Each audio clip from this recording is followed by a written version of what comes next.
Sir मैं पढ़ता तो बहुत हूं पर मुझे याद ही नहीं रहता। सर पढ़ाई करने में तो मेरा मन ही नहीं लगता। आगे आगे के चैप्टर में पढ़ता जाता और पीछे वाले चैप्टर तो भूल ही जाता हूं। सर रिवीजन का तो मुझे टाइम ही नहीं मिल पाता। रिवीजन में कहां से करूं, मेरा तो सिलेबस ही पूरा नहीं होता। रिवीजन के जैसे ही मैं सोचता हूं सर मुझे नींद आने लगती है। सर मुझे तो पता ही नहीं है कि रिवीजन करना कैसे है। दोस्तों हर स्टूडेंट की ये प्रॉब्लम है ना। यदि आपके भी इनमें से एक भी समस्या है, एक भी प्रॉब्लम है, तो इस वीडियो को आपको लास्ट तक देखना है, क्योंकि आपको इस वीडियो के अंदर इन सभी समस्याओं का समाधान मिलने वाला है। यकीन मानिए इस वीडियो के अंदर जो जो प्रिंसिपल मैं आपको बताऊंगा, जो जो सिद्धांत यहाँ पर मैं आपको बताने वाला हूँ, जो तरीका मैं बताने वाला हूँ, अगर आपने वो इंप्लीमेंट कर लिया तो आज जो कुछ भी आप पढ़ोगे वो आपको जिंदगी भर याद रहने वाला है, कभी भी नहीं भूलोगे, है ना। ये मेरी यहाँ पर गारंटी है ना। तो दोस्तों इन चीजों को, इन सारी समस्याओं का समाधान आपको जानना है तो इसके लिए अपन को यहाँ पर कुछ काम करना पड़ेगा। सबसे पहले तो हमको ये समझना पड़ेगा कि हमारा जो माइंड है, हमारा जो दिमाग है, आखिरकार काम कैसे करता है, इसका सिद्धांत क्या है, किस टाइप की चीजों को ये याद रखता है और किस टाइप की चीजों को ये भूल जाता है। जब हम इन चीजों को समझ लेंगे तो उसके बाद फिर कुछ प्रिंसिपल की बात करेंगे, उन प्रिंसिपल को समझेंगे और उनको कैसे इंप्लीमेंट करना है उसके बारे में बात करेंगे, ताकि उनको जब आप इंप्लीमेंट करोगे तो चीजें आपको लाइफ लॉन्ग याद रहेगी, जिंदगी भर याद रहेगी, है ना। फिर बात करेंगे कि आखिरकार आपको रिवीजन वगैरह कैसे करना है, किस तरह से पढ़ना है, ताकि आप कोई भी चीज जिंदगी भर नहीं भूलो। हमको कोई चीज एग्जाम तक याद ही नहीं रखनी। क्या बोला मैंने? कोई चीज एग्जाम तक याद नहीं रखनी है। हम तो जो कुछ पढ़ेंगे ना वो जिंदगी भर याद रहना चाहिए, उसके बारे में हम यहाँ पर बात करेंगे। दोस्तों अगर हम हमारे माइंड की बात करें तो माइंड की कैपेसिटी बहुत ही ज्यादा होती है। साइंटिस्ट के अकॉर्डिंग, कुछ वैज्ञानिकों के अनुसार माइंड की कैपेसिटी लगभग 2.5 पेंटाबाइट्स, जिसका मतलब 25 लाख जीबी होता है। और ये इतनी बड़ी कैपेसिटी है कि इसके अंदर लाखों घंटे की HD वीडियोज समा सकती है, इसके अंदर लाखों किताबें समा सकते हैं। ये इतनी हाई कैपेसिटी होती है। और कई सारे महापुरुष हैं जिनको आप यहां पर देख सकते हैं, ये ऑलरेडी इस टेक्निक्स का, इस प्रकार की मेमोरी को इंप्रूव कर सकते हैं, अपने मेमोरी को शार्प कर चुके हैं, है ना। इनके बारे में ऑलरेडी आप जानते हैं, जैसे स्वामी विवेकानंद है, अल्बर्ट आइंस्टीन है, APJ अब्दुल कलाम है, चाणक्य है, और भी कई सारे महापुरुष यहाँ पर आप देख सकते हैं, है ना। अब देखो माइंड कैसे काम करता है, सबसे पहले इसको जानते हैं हम। इसी के बाद फिर हम ये समझ पाएंगे कि हमको कैसे हमारी मेमोरी को बढ़ाना है ना। तो दोस्तों अगर हमारे मेमोरी की बात करें तो माइंड के अंदर यहाँ पर 3 तरह की मेमोरी होती है। Basically sensor memory, short time working memory और लॉन्ग टाइम मेमोरी। देखो सेंसर मेमोरी में कोई भी इंफॉर्मेशन मिली सेकेंड से ज्यादा नहीं टिकती। मतलब कुल मिलाकर आपके अंदर कोई इंफॉर्मेशन आए तुरंत के तुरंत भूल गए, है ना। आप रास्ते से कहीं जा रहे हो तो आपको पता है कि जितनी चीजें आप देखते हो कहाँ याद रहते हैं, घर पे जाते हो कुछ भी याद नहीं रहता। इसका मतलब हमारी जैसे आंखें हर चीज को देखती है, लेकिन क्या आपने दिन भर में जो कुछ भी देखा आपको याद रहता है? नहीं रहता। आप तुरंत के तुरंत उनको भूल रहे हो। कोई कुछ ही इंफॉर्मेशन होती है जिसको आप कुछ समय के लिए याद रख पाते हैं। तो कुल मिलाकर सेंसर मेमोरी के अंदर कोई भी इंफॉर्मेशन आती है तो कुछ ही मतलब मिली सेकंड्स के अंदर, 1 सेकंड भी नहीं टिकते, तुरंत के तुरंत आप उसको भूल जाते हो। फिर बात करें शॉर्ट टाइम मेमोरी की। शॉर्ट टाइम में क्या कि कुछ समय तक आपको चीजें याद रहती है ना, 20 से 30 सेकंड तक आपको चीजें याद रहती है। तो कुल मिलाकर कोई इंफॉर्मेशन पहले सेंसर मेमोरी से शॉर्ट टाइम मेमोरी के अंदर आते है ना, और शॉर्ट टाइम मेमोरी से फिर वो लॉन्ग टाइम मेमोरी में जाते हैं। अगर कोई भी इंफॉर्मेशन आपके लॉन्ग टाइम मेमोरी के अंदर शिफ्ट हो जाती है तो परमानेंट हमेशा आपको याद रहती है ना। मैं बात करूंगा कि किसी इंफॉर्मेशन को सेंसर मेमोरी से शॉर्ट टाइम मेमोरी में, शॉर्ट टाइम मेमोरी से लॉन्ग टाइम मेमोरी में कैसे शिफ्ट करते हैं, वो सारी बात करूंगा, ताकि आपको हर चीज जो भी आप चाहो वो हमेशा के लिए आपको याद हो जाए, उसको आप कभी भूलो ही नहीं, ठीक है ना। तो अब यहां पर देखो समझने की हम कोशिश करते हैं। ये सारी चीजें इस तरह से ट्रांसफर होती है जो प्रोसेस मैंने यहां पर आपको बताया है, ठीक है ना। अब आगे बात करते हैं। देखो ध्यान देना, समझने की कोशिश करना। जैसे आप कहीं रास्ते से मार्केट से गुजर रहे हो, कितनी सारी चीजें आप देखते हो। मेले में आप घूमने गए, कितनी सारी चीजें भाई आप देखते हो। कहीं पर जंगल वगैरह से या किसी चिड़ियाघर में आप घूमने गए, कितनी सारी चीजें आप देखते हो। लेकिन क्या आपने सोचा है कि इनमें से आपको घर पे आने पर कितनी चीजें याद रहती है? मार्केट से निकले, मार्केट में आप हजारों चीजें देख लेते हो, लेकिन घर पर आने में पता चलता है आपको 2 चीजें उनमें से याद नहीं रहती। ऐसा क्यों हो रहा है भाई? क्योंकि सारी इंफॉर्मेशन केवल माइंड के अंदर सेंस हो रही है, ये केवल सेंसर मेमोरी के अंदर जा रही है, और आपने देखा मिली सेकेंड्स के अंदर आपके दिमाग से गायब हो गई, आपको कुछ भी याद नहीं रहा, है ना। अब थोड़ा सा आगे अपन चलते हैं। हमारे माइंड की अगर बात करें तो हमारे माइंड में कुछ वैज्ञानिकों के अनुसार लगभग 70,000 थॉट्स विचार दिन भर के अंदर आते हैं। कितने? लगभग 70,000। लेकिन आपने कभी सोचा है कि 70,000 में से अगर रात में आप सोचो कि भाई आज दिन में मुझे क्या क्या माइंड में, मेरे दिमाग में कौन कौन से थॉट्स आए, तो आपको पता चलता है क्या? नहीं चलता। आप जब भी बैठे होंगे इस वीडियो को देखते हुए आपके दिमाग में कई सारे यहाँ पर विचार चल रहे होंगे, लेकिन आपको पता नहीं होगा कि क्या चल रहे हैं। बस आपको लग रहा होगा कुछ ना कुछ बातें हमारे दिमाग में चलती जा रही है ना। तो दोस्तों ऐसा क्यों हो रहा है? क्योंकि सारा का सारा प्रोसेस आपकी वर्किंग मेमोरी के अंदर, आपके शॉर्ट टाइम मेमोरी के अंदर हो रहा है, जहां पर कोई भी इंफॉर्मेशन आपको 20-30 सेकंड से ज्यादा याद ही नहीं रह पाती। ठीक है ना। तो कुल मिलाकर वर्किंग मेमोरी के अंदर भी आपको ज्यादा कुछ याद नहीं रहता है ना। अब फिर बात करते हैं अपन, देखो कुछ इंफॉर्मेशन है जो आपको लाइफ लॉन्ग याद रहती है। जैसे सपोज करो कि आपने पहली बार साइकिल चलाना सीखा है, कोई भी आपने जोखिम भरा साहसपूर्ण काम किया है, या फिर कोई भी आपकी फैमिली में प्रियजन के साथ आपने कोई अच्छे से पल बिताए हो, या फिर कोई भी आपने बड़ी उपलब्धि हासिल करी है, तो ऐसी चीजें आपको लाइफ लॉन्ग याद रहती है। दोस्तों ये जो 3 तरह की मेमोरी होती है, कौन कौन सी बताई मैंने भैया? सेंसर मेमोरी, शॉर्ट टाइम है और लॉन्ग टाइम है। ये फिल्टर की फॉर्म में काम करते हैं। पहले कोई भी इंफॉर्मेशन हमेशा हमारी सेंसर मेमोरी के अंदर ही जाएगी। भाई आंखें देखेगी तो सबसे पहले सेंस करके उसको सेंसर मेमोरी में डालेगी। लेकिन अगर वो उसके बारे में थोड़ा सा भी आपने सोच लिया, आपके थॉट प्रोसेस में चली गई, तो सेंसर मेमोरी से कहां पर चली जाएगी? शॉर्ट टाइम मेमोरी में चली जाएगी। और अगर वो आपके किसी इमोशन से कनेक्ट हो गई, आपके किसी गोल से कनेक्ट हो गई, तो शॉर्ट टाइम मेमोरी से किस में चली जाएगी? वो लॉन्ग टाइम मेमोरी में चली जाएगी। इसका सीधा सीधा मतलब है कि हर इंफॉर्मेशन जो कुछ आप सेंस करते हो आपकी लॉन्ग टाइम मेमोरी में नहीं जाती है ना। ये फिल्टर की तरह काम करते। दुनिया भर की चीजें जो आप देखते करते हो, महसूस करते हो, उनमें से कुछ ही चीजें होती है वो शॉर्ट टाइम मेमोरी में जाती है, और जिन पर आप मनन कर लेते हो, जो आपके किसी इमोशंस वगैरह से, गोल से कनेक्ट हो जाते हैं, वही केवल आपकी लॉन्ग टाइम मेमोरी में जाते हैं। और आगे इसी के बारे में बात करेंगे कि किसी भी इंफॉर्मेशन को आप सेंसर मेमोरी से डायरेक्टली किस में, लॉन्ग टाइम मेमोरी तक कैसे ट्रांसफर करोगे ना। तो सीधी सीधी बात है, में से याद रख लो, आपको हमेशा वो चीजें याद रहती है जो आपकी किसी न किसी अच्छी या बुरी भावनाओं से कनेक्टेड है, जो आपके किसी इंपॉर्टेंट महत्वपूर्ण काम से रिलेटेड है, या फिर जो अनोखी टाइप की है, वो आपको हमेशा के लिए याद रहते हैं। दोस्तों एक बात हमेशा ध्यान रखना, आपके दादी या नानी ने आपको कभी भी कोई कहानी सुनाई हो तो वो आज भी आपको याद होगी, और हो सकता है मरते दम तक आपको याद रहे, है ना। आपने यहां पर अपन बात करते हैं, आपने सिनेमा घर के अंदर कोई भी मूवी देखी है, पूरी मूवी देखने के बाद पूरी की पूरी 3 घंटे की मूवी की आप स्टोरी घर पर आकर सुना देते हो, मतलब आपको पूरी की पूरी मूवी याद हो जाती है। आपने कोई भी सॉन्ग सुना है तो सॉन्ग सुनते ही आप उसको कुछ समय बाद गुनगुनाने लगते हो, उसका मतलब आपको सॉन्ग याद हो जाता है। तो यहाँ पर ऐसा क्यों हुआ है, इस कॉन्सेप्ट को समझने की कोशिश करना सबसे पहले। देखो एक्चुअली क्या होता है कि किसी भी रैंडम इंफॉर्मेशन की जगह हमारा दिमाग एक स्टोरी को इजीली कैप्चर करता है ना। अगर हम बात करें किसी भी रैंडम इंफॉर्मेशन की जगह स्टोरी को इजीली कैच करता है, तो यहां पर देखो एक्चुअली हो क्या रहा है, देखो समझने की कोशिश करना। दादी ने कहानी सुनाई तो क्या एक स्टोरी है ना।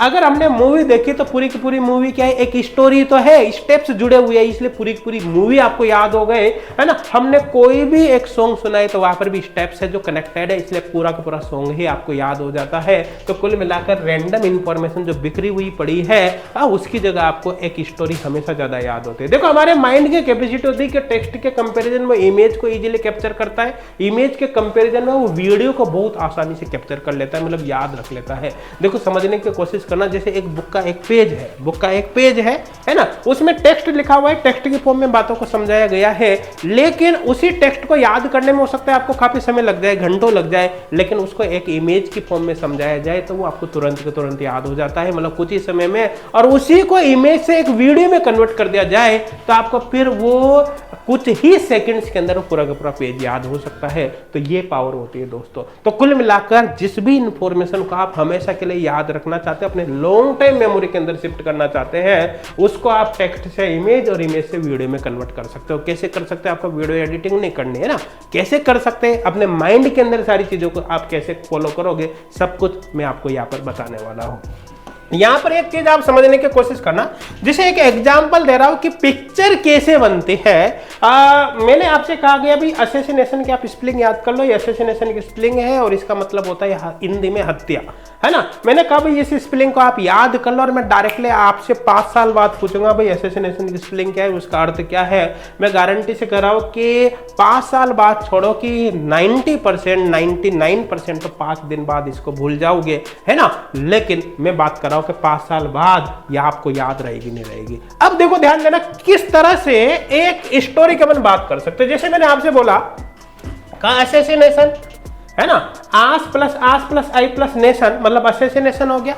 यहां पर मैंने एक पिक्चर बनाई गई, गधा, गधे के ऊपर गधा, उसके ऊपर में, उसके ऊपर पूरा देश, तो आस प्लस आई प्लस नेशन, तो कुल मिलाकर ये बन गया असैसिनेशन। और जब पूरा देश एक गधे पर आएगा तो गधे की आपने क्या कर दी, हत्या कर दी, तो सीधी बात है कि असैसिनेशन का मतलब हो गया हत्या। अब ये 5 सेकंड के अंदर आपको स्पेलिंग याद हो गई और मैं बता रहा हूँ 5 साल बाद में आपसे पूछूंगा, नहीं भाई मैं अगर अब आपसे आपके मरने से 5 मिनट पहले भी पूछ लो तो भी आप बता दोगे असैसिनेशन का मतलब यह है।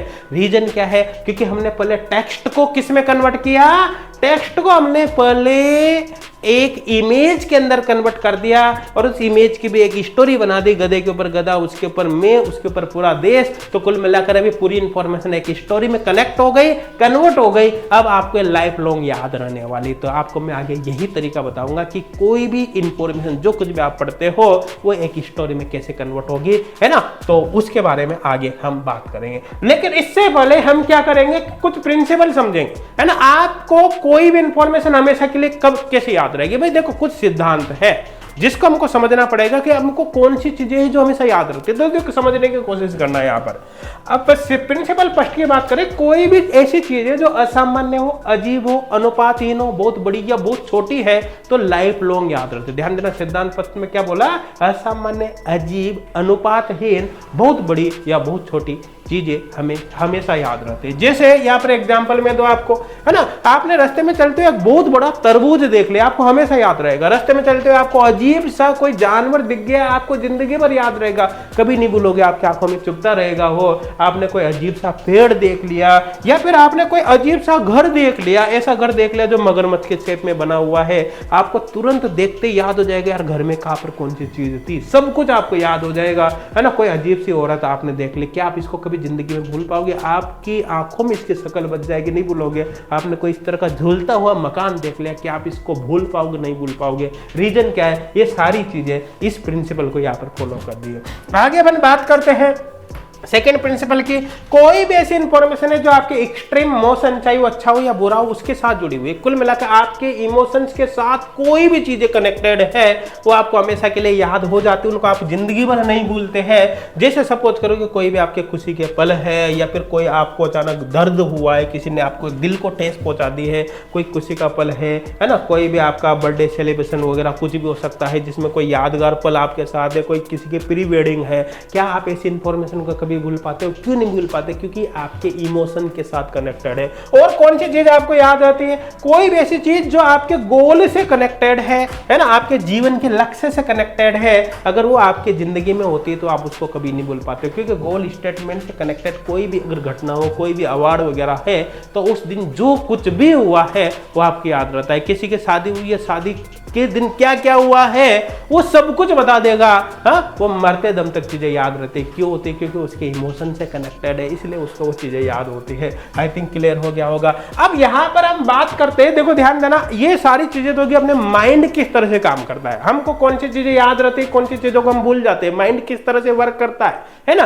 तो कुल मिलाकर अब इन्हीं कॉन्सेप्ट को हम किस में, हम हमारी स्टडी में अप्लाई करेंगे, ताकि जो कुछ हम पढ़े वो भी हमको कहाँ पर याद रहे, वो भी जिंदगी भर याद रहे। तो दोस्तों यहाँ पर समझने की कोशिश करना, आपको पढ़ा हुआ जिंदगी भर याद रहेगा। इसके लिए हम एक प्रिंसिपल को काम में लेंगे जिसको बोलते हैं इलोबोरेटिव इंट्रोगेशन टेक्निक, है ना, इलोबोरेटिव इंट्रोगेशन टेक्निक, है ना। तो सबसे पहले तो हम समझते हैं कि ये जो टेक्निक है आखिर काम कैसे करते हैं ना, ये काम कैसे करते हैं। यहां पर हम क्या करते हैं, जैसे कोई भी टॉपिक आपने पढ़ा, वो टॉपिक पढ़ने के बाद आप 3 काम करोगे, आप सेल्फ क्वेश्चनिंग करोगे, आंसर फाइंड करोगे और आंसर को समझने की कोशिश करोगे। 3 काम आपको करना है। जैसे मैं एग्जांपल के तौर पर, आपका जो भी सब्जेक्ट है उसके अकॉर्डिंग आपको सोचना है। मैं जस्ट एग्जांपल के तौर पर एक एग्जांपल ले लेता हूँ, केमिकल काइनेटिक्स। केमिकल काइनेटिक्स में सपोज करो आपने एक टॉपिक पढ़ा, कौन सा टॉपिक पढ़ा आपने? फर्स्ट ऑर्डर रिएक्शन, है ना। अब टॉपिक पढ़ने के बाद आप सबसे पहले आपने टॉपिक पढ़ लिया अच्छे से। अब आप सबसे पहले सेल्फ क्वेश्चनिंग करोगे, आप करोगे आंखें बंद करके आराम से कर रहे हो भैया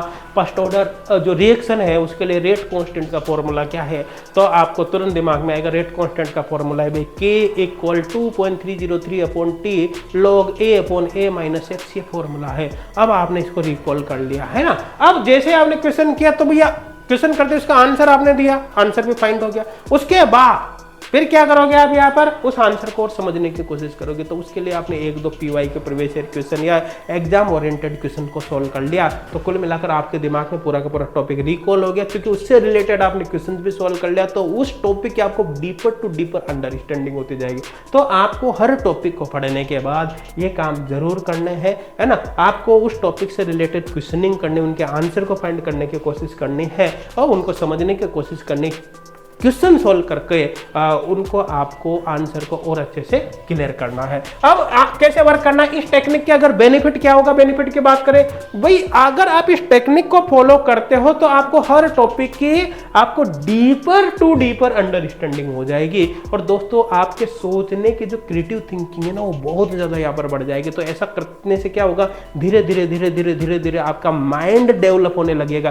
भाई अगर आपने किसी भी टॉपिक को पढ़ने के बाद उसके बारे में सोचा, आपने आंखें बंद करी, आपको कुछ याद ही नहीं आ रहा, इसका मतलब क्या है जानते हो आप? इसका मतलब आपने पढ़ा ही नहीं ना ढंग से, आपने तो रीडिंग करी, आपने समझा थोड़ी उसको। आपके दिमाग में आएगा, वो कब आएगा, जब आप उसको समझोगे, समझकर अच्छे से पढ़ोगे। अगर वो आपके दिमाग में नहीं आ रहा तो बेटा आपको दोबारा पढ़ने की जरूरत है, उसको अच्छे से समझने की जरूरत है ना। तब ये चीज़ें इंप्लीमेंट हो गया। आई थिंक क्लियर हो गया हो। तो इससे आपका दिमाग दिनों दिन शार्प होते जाएगी, आपकी मेमोरी बढ़ती जाएगी। आज आपको स्टार्टिंग में थोड़ा टाइम लगेगा, लेकिन बाद में आपकी स्पीड कई गुना यहाँ पर बढ़ जाएगी। आई थिंक क्लियर हो गया होगा। साथ के साथ ही प्रॉब्लम सॉल्विंग स्किल भी आपके यहाँ पर डेवलप होने वाले हैं, है ना। इस टेक्निक की अगर बात करें तो इसको कैसे इंप्लीमेंट करना है भाई, आपको मैंने क्या बताया कि आपको यहाँ पर माइंड मैपिंग एक्चुअली करनी। कोई भी टॉपिक आपका कंप्लीट हुआ है ना, टॉपिक कंप्लीट होते उसका विजुअलाइजेशन आप कर रहे हो ना, उनकी माइंड मैपिंग कर रहे हो ना, सोच रहे हो कि टॉपिक में क्या क्या पढ़ा। केमिकल काइनेटिक्स मैंने पढ़ा भी है, तो केमिकल काइनेटिक्स में रेट इक्वेशन का फॉर्मूला ये, रेट लॉ का ये, मोलिकुलरिटी ये है ना, ऑर्डर ऑफ रिएक्शंस ये है, मोलिकुलरिटी रेट में ये डिफरेंस है, zero order, first order, second order, है ना, उनके बारे में पढ़ लिया। आरएनए सीक्वेंस, प्लानेटियम का जो भी आपका सब्जेक्ट है उसके बारे में सोचना। आई थिंक क्लियर हो गया। तो रिकॉल कर रहे हो, तो कुल मिलाकर क्या है कि आप माइंड के अंदर इमेजिनेशन कर रहे हो, माइंड के अंदर इमेजिनेशन आप कर रहे हो। तो कुल मिलाकर आपके माइंड में एक इमेज क्रिएट होने लग जाएगी। और जब आप इस प्रैक्टिस को करोगे ना तो आपके दिमाग में मान लो कि एक स्टेप आप सोचोगे, नेक्स्ट स्टेप आपके दिमाग में ऑटोमेटिक याद आएगा। दोस्तों ये जस्ट मेडिटेशन की तरह काम करने वाली चीजें हैं। मतलब मेमोरी आपकी ऑटोमेटिक यहाँ पर शार्प होती जाएगी। ये आप रिकॉल कब करोगे, रिकॉल कब करना है, जब भी कोई टॉपिक आप पढ़ोगे, टॉपिक पढ़ने के तुरंत बाद उसको रिकॉल करना है। मतलब उसकी माइंड मैपिंग आपको करनी, कोई भी चैप्टर खत्म होने के बाद माइंड मैपिंग करने, कोई क्लास आप लेते हो तो उसके बाद आपको माइंड मैपिंग करने, रात में सोने से पहले दिन भर में आपने क्या क्या पढ़ाई उसके बारे में आपको सोना है, सोना बाद में कितने में नींद आ रही है, मैं आपको फिर बता रहा हूँ, है ना। आपको कम से कम 5-10 मिनट आपको रिकॉल करने, विजुअलाइजेशन करना है चीज़ों को। परमानेंटली आपके दिमाग में फिक्स होने लगेगी, आपकी मेमोरी यहाँ पर शार्प टू शार्प होती जाएगी, सब कुछ आपको समझने लगेगा। देखो दोस्तों एक बात ध्यान देना है, मैंने शुरू में आपको बोला है अगर आप चाहते हो कि कोई भी चीज़ आपको लाइफ लॉन्ग याद रहे तो आपको वो इंफॉर्मेशन आपकी सेंसर मेमोरी से आपको लॉन्ग टाइम मेमोरी में ले जानी पड़ेगी। सेंसर से शॉर्ट टाइम फिर लॉन्ग टाइम में आएगी।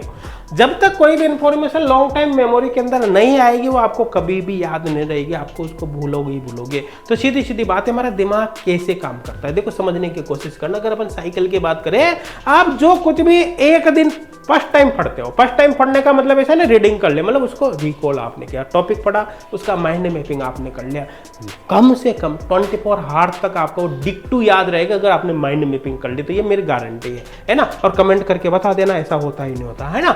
तो वो 24 आवर्स के अंदर याद रहेगा। अब अगर उसको भूलने से पहले, मतलब 24 आवर्स के अंदर वापस उसको रिवाइज कर लिया तो अगले एक वीक तक आपको याद रहेगा। एक वीक के अंदर अंदर फिर उसको रिवाइज कर लिया तो आपको एक महीने तक याद रहेगा, और एक महीने के अंदर अंदर फिर उसको रिवाइज कर लिया तो लगभग कम से कम 2 महीने तक याद रहेगा। और ये 2 महीने के अंदर रिवाइज करने का आपने कुछ समय तक इस साइकिल को फॉलो कर लिया तो चीज अब आपको लाइफ लॉन्ग याद रह जाएगी। फिर कोई कहेगा ना इसको भूल बेटा भूल, फिर भी आप नहीं भूल पाओगे, ये गारंटी है। लेकिन पढ़ना वैसे जैसे मैंने बताया ही, हर टॉपिक के बाद, हर चैप्टर के बाद आपको रिकॉल करना है, विजुअलाइजेशन करना है, माइंड मैपिंग करना है। सोने से पहले आपको माइंड मैपिंग करनी है ना। तो कुल मिलाकर आपका रिवीजन साइकिल क्या होना चाहिए, आप दिमाग में फिक्स कर लो कि जो कुछ भी आप पूरे दिन में पढ़ोगे वो रात में सोने से पहले उसके बारे में सोचना है, माइंड मैपिंग उसकी करनी है, आपको परमानेंट याद हो जाएगी चीजें, है ना। इसके अलावा देखो बात हम करें कि फर्स्ट दिन पढ़ा हुआ 7 दिन तक याद रहेगा, मतलब 7 दिन में दोबारा रिवीजन हो जाना चाहिए, लेकिन अब तो इससे भी एक कदम आगे चलेंगे। क्यों? क्योंकि हमको तो चीजें जिंदगी भर याद रखनी है, एग्जाम तक याद नहीं रखनी, जिंदगी भर याद रखनी है। तो इसके लिए हम यहाँ पर 10 डे रिवीजन रूल को फॉलो करेंगे। 10 डे रिवीजन रूल क्या है? जिस दिन आप पढ़ोगे, आज आपने पढ़ना शुरू किया तो आप सोच लो आज के 10 दिन पहले आपने क्या क्या पढ़ा है, उसका आपको रिवीजन करना है। जिस दिन भी आप पढ़ोगे पिछले 10 दिन तक आपको रिवीजन करना है। कल आप शुरू करोगे पढ़ना तो कल से पिछले 10 दिनों को आपको रिवीजन करना है। कुल मिलाकर सीधी सीधी बात है, 10 डे रूल दिमाग में फिक्स कर लो। आज आपने पढ़ना शुरू किया तो पहले पिछले 10 दिन का रिवीजन करना है। और एक बात बता देता हूं आपको, कुछ स्टूडेंट यहाँ पर कमेंट कर सकते हैं कि 10 दिन का रिवीजन करेंगे तो बहुत टाइम लगेगा। अरे भैया 10 दिन का करंट रिवीजन कर ले, वो 10 दिन पहले ही तो पढ़ा है। तो उसमें 10 दिन के रिवीजन में आपको 10 मिनट नहीं लगेंगे, 5 से 6-7 मिनट के अंदर रिवीजन हो जाएगा। एक्चुअली क्या, जब आप 10 दिन का लास्ट 10 दिन का रिवीजन करोगे तो आपको 5 से 7 दिन तक का तो ऐसे याद रहेगा, ऐसे पेज पलटोगे, है ना। एक्चुअली रिवीजन आपका ये मान लो कि 7वें 8वें 9वें दिन का चल रहा होगा, या मान लो 8वें 9वें 10वें दिन का चल रहा होगा, बाकी तो आपको याद ही हो जाएगा, मेमोरी में फिक्स हो जाएगा। तो दोस्तों मैं 7 दिन बाद दोबारा रिवीजन की बात नहीं कर रहा, 10 डे रूल्स को आपको फॉलो करना है। ये फॉलो कर लिया, लाइफ लॉन्ग आपको चीजें जरूर याद होगी। थर्ड स्टेप के अंदर क्या करना है कि जो कुछ भी आपने पूरे मंथ के अंदर पढ़ा है, ध्यान देना, पूरे मंथ में जो कुछ भी आपने पढ़ा है उसको मंथ एंड में डिटेल नोट से आपको रिवीजन करना है। ध्यान देना, आप मान कोई सा महीना है, फरवरी है, फरवरी में पूरा जो कुछ भी आपने पढ़ा है फरवरी के लास्ट में रिवीजन कर लो। मार्च में जो कुछ भी पढ़ा है मार्च के लास्ट में रिवीजन कर लो। अप्रैल में जो कुछ भी पढ़ा है अप्रैल के लास्ट में रिवीजन कर लो। रिवीजन आपको डिटेल नोट से करना है। रिवीजन करने के बाद जो जो चैप्टर आपने पढ़ा है उन चैप्टर के कुछ रैंडम क्वेश्चन हर चैप्टर के आपको previous year question related question solve करना है ना। और क्वेश्चन सोल्व करने में कोई भी प्रॉब्लम आ रही तो फिर उस कॉन्सेप्ट को आपको वापस पढ़ के उसको कमी को आपको निकालना है ना। अब आपको क्या करना है, जितने भी टॉपिक आपने पढ़ लिए उनको हर 2 महीने में आपको कंप्लीट रिवाइज करना है। ध्यान देना, यहां पर मैं कर रहा हूं कि जो कुछ भी आपने शुरू से लेकर लास्ट तक पढ़ाई उसको हर 2 महीने के अंदर आपको रिवीजन कर लेना है। लेकिन ध्यान देना दोस्तों, यहां पर जो रिवीजन करना है ना आपको शॉर्ट नोट से करना है। ध्यान देना, या शॉर्ट नोट से क्यों करना है, जैसे सपोज करो आप 6ठे महीने पर चले गए तो 6 महीने पर चले गए, इसका मतलब क्या हो गया कि आप पिछले 6 महीने का कंप्लीट रिवीजन करोगे। डिटेल नोट से रिवीजन नहीं किया जा सकता क्योंकि वो काफी ज्यादा बर्डन हो जाएगा। शॉर्ट नोट से रिवीजन करोगे तो जरा से रहेंगे, है ना। पूरा का पूरा आप रिवीजन कर सकते हो शॉर्ट नोट से, और शॉर्ट नोट से रिवीजन करने के बाद आपको प्रीवियस ईयर क्वेश्चन और related exam oriented question solve करने। सोल्व करते समय वही रैंडम हर चैप्टर के कुछ कुछ क्वेश्चन सोल्व कर लो। सोल्व करने के बाद आपको पता चल जाएगी कहाँ पर कमी है। अगर कोई भी चीज आप भूल जाते हो, कमी आपके रह जाती है, तो वहां पर फिर डिटेल नोट्स देख सकते हो। सब कुछ यहाँ पर डिटेल नोट्स देखने की कोई आवश्यकता नहीं है ना। तो आपको 4 स्टेप फॉलो करने हैं, हाँ, आपके मेमोरी में सब कुछ फिर यहाँ पर फिक्स हो जाएगा। तो दोस्तों इससे रिलेटेड, है ना, अगर आपने ये सारी जो इंफॉर्मेशन मैंने बताई अगर आपने उसको फॉलो कर लिया तो यकीन मानिए हर चीज आपको जिंदगी भर याद रहेगी, आप कभी भी नहीं भूलोगे, है ना। आप कमेंट करके जरूर बताना कि वीडियो आपको कैसा लगा है। दोस्तों ये जो आरपीएससी फर्स्ट ग्रेड केमिस्ट्री की सीरीज हमने चलाई है यहाँ पर, है ना, तो इस सीरीज का ये जो पार्ट है इससे पहले ऑलरेडी हम यहाँ पर इन वीडियो को कंप्लीट कर चुके हैं ना। तो सिलेबस एनालिसिस हो गया, स्टडी मेटेरियल हो गया, कैसे आपको स्टडी स्टार्ट करने, नोट्स कैसे बनाने, प्रैक्टिस आपको कैसे करने, वो सारे पन पढ़ चुके हैं। और आज हमने बात करें कि इसके रिवीजन आपको या रिवीजन या रिकॉल कैसे करना है। इसके बाद जो नेक्स्ट वीडियो आएगा ना टाइम मैनेजमेंट पर आएगा, है ना। तो दोस्तों अगर आपने ये वीडियो नहीं देखा हो तो आपको डिटेल ये पूरी की पूरी प्लेलिस्ट का लिंक आपको इसी वीडियो के डिस्क्रिप्शन में मिल जाएगा। आप सारे वीडियो को जरूर देखना, काफ़ी ज़्यादा आपको इससे बेनिफिट होने वाला है। और दोस्तों वीडियो को अपने फ्रेंड के साथ जरूर शेयर करना और आपको कमेंट करके जरूर बताना कि इस वीडियो में आपको कौन सी बात सबसे अच्छी लगी है जिसको आप अब इम्प्लीमेंट करना चाहते हैं, और इम्प्लीमेंट करने के बाद आपको जीवन में क्या क्या बेनिफिट यहाँ पर होने वाला है या क्या क्या फायदा इस वीडियो से आपको हुआ है, उसको भी आपको जरूर बताना है ताकि बाकी स्टूडेंट को भी इससे मोटिवेशन मिले। वीडियो को अपने फ्रेंड्स के साथ जरूर शेयर करना और यूट्यूब चैनल को जरूर सब्सक्राइब कर लेना ताकि आने वाली हर वीडियो के नोटिफिकेशन आपको मिलते रहे। Thank you.